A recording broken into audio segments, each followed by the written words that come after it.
पिछले पीरियड में हमने इस काव्य को सस्वर गायन किया था। तो बच्चों, आज हमें इस काव्य का हर एक पंक्ति का भावार्थ समझना है। चलो अपनी अपनी किताबें निकालो और ध्यान दो, बाद में इसे कॉपी में भी लिखना है। कविता तेरी है ज़मीं। विद्यार्थी मित्रों, यह कविता एक प्रार्थना गीत है।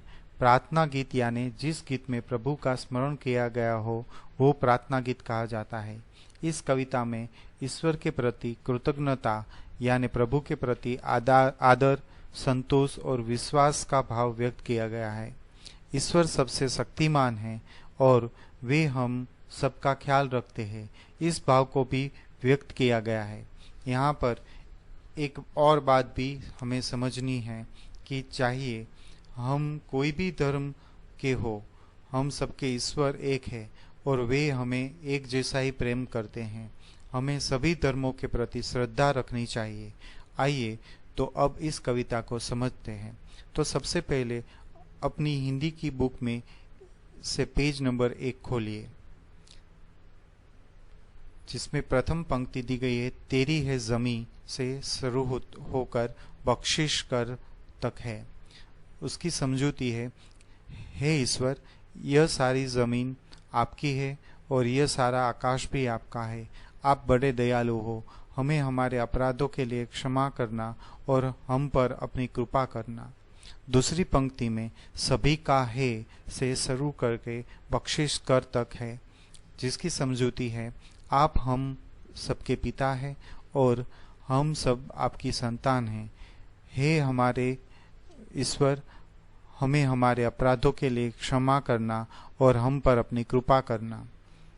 तीसरी पंक्ति में तेरी मर्जी से ये खबर रखना तक है। उसकी समझूती, ये ईश्वर आपकी मर्जी, कृपा से हम सब इस दुनिया में आए हैं।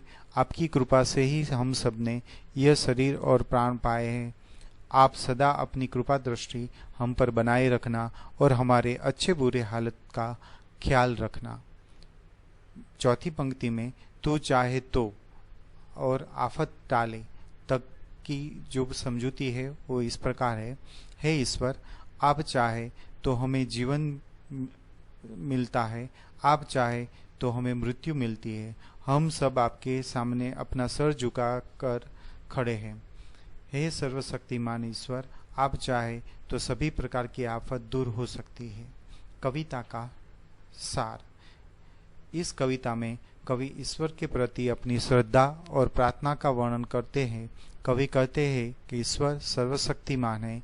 ईश्वर ने ही ये जमीन, आसमान और हमारा शरीर बनाया है। इसे प्राण भी ईश्वर देते हैं।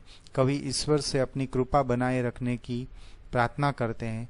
कवि ये भी कहते हैं कि यदि हमसे आपके ईश्वर के प्रति कोई भूल भी हो जाए तो हम सबको माफ कर देना, क्योंकि हम सब आपकी संतानें हैं। आपके हाथों में हमारा जीवन और मरण है। हम आपके सामने श्रद्धा से हमारे सर झुका के खड़े हैं, इसलिए हम पर आने वाले सभी आफतों, मुश्किलों को टाल देना। अगला वीडियो देखने के लिए मेरे इस चैनल को अवश्य सब्सक्राइब करें।